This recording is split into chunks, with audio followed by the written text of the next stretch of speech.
picks up the victory, now 33-3 with 23 knockouts.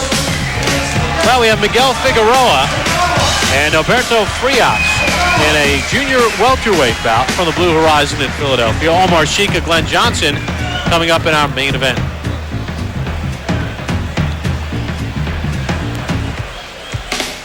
Take a look at Miguel Figueroa from Camden, New Jersey. Oh, excuse me, my mistake. That's Norberto Frias. And Frias is from New York City, 7-2-1 with 4 knockouts. And he's fighting Miguel Figueroa from Camden, New Jersey. Figueroa weighed in at 140 3/4 pounds, almost 141 pounds. He's 22 years of age, and Figueroa is 12-2-1 with the 8 knockouts. Figueroa coming off a March 24th 5th-round stoppage of Michael Tidlinell. And Frias in September, a 6th-round decision against Stefan Owasu. Each man has been knocked out once. Figueroa knocked out by Yoel Casamayor, very talented boxer from Cuba, in the 2nd round back in 1998.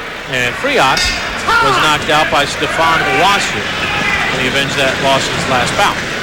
And of course, Casamayor, the man who mentioned that knocked out Figueroa, that's nothing to be ashamed of. He is now a world champion. Of course, he was a gold medalist in the Olympics for Cuba. Figueroa, one of the favorites here at the Blue Horizon. Fights here a lot and always in good fights. Yeah, we've seen him before here on Friday Night Fights. He's only 22 years of age. Will not turn 23 until December the 14th. And Frias is sent down.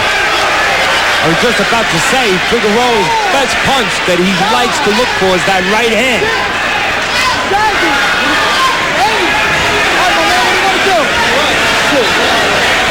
Frias says he's okay. We'll find out.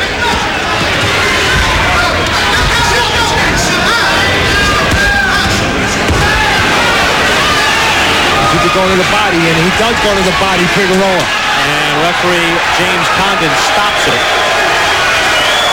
Just 1 minute and 10 seconds into round number 1. So Miguel Figueroa, who at 22 years of age has 2 losses, but to good opponents, Daniel Atta and Yoel Casamayor. But he picks up win number 13, and Frias is stopped in the first. Figueroa landed 12 of 25 power shots in the round. Not bad in 1 minute and 10 seconds. No, he stepped to his man, got the right distance, so when he threw the punches, he was in nice connecting position. Okay. And he went to the body on the second situation at the right time. He likes that right hand, and that right hand is the punch that did all the damage, and then he did what he was supposed to do. He kept punching till the referee stepped in. That was the knockdown. And now a body shot is going to be placed in here at the right time. You see, right there's a nice right hand to the body, freezes his man a little bit. The referee has seen enough. So Figueroa is a guy that's going to have to come up the hard way, Teddy, even though he's 22, only 22. He has those 2 losses, but he's one of these guys that a couple years from now you can say, this guy's good. Yeah, he's fighting. He's going to keep developing. He's a kid that obviously now his confidence is really starting to grow. He's been on a nice win streak. So Miguel Figueroa from Camden, New Jersey gets his 13th win and his 9th stoppage as he finishes off Norberto Frias at 111 of round number 1. Glenn Johnson, Omar Sheikha still to come. Here's Brian and Max. Well, that was fast, and we're back already, and this is your chance to play along with us here, where you can ask Max Kellerman your own question. We set the clock. It's called To The Max. Again, on ESPN.com, you can ask away. We set the clock. Are you ready? I'm ready as I'm ever going to be, Brian. You know, you're running the show here, not me. I'm just sitting here. Mike from Baltimore, who was the most intimidating fighter you've ever seen? Maybe George Foreman in his prime. In my lifetime experiencing it, maybe Marvin Hagler. Dan from Queens, other than his size and power, what makes Lennox Lewis so effective despite looking so mediocre? Well, there's the size, the power, and then for a guy that big, the hand speed. You know, when you got those three things, you know, you can be flawed and still win. Manuel from California, do you think Chavez's desire to keep fighting will hurt his legacy? No, I don't think it's hurt the legacy of Roberto Duran. I don't think it hurt Ali's legacy. I don't think it's going to hurt Chavez. But had they retired when their records had 1 or 2 losses, that would have helped things. You know, had Ali retired when people wanted him to, he would have never won the title for the 3rd time. You know, he may have never had the thrill in Manila. I disagree, but this is to the max. Wes from Illinois says, do you think Larry Holmes' place in history is underrated? No, I think people have Holmes pegged about right, a top 10 all-time heavyweight, top 100 pound for pound all time. I agree with all that.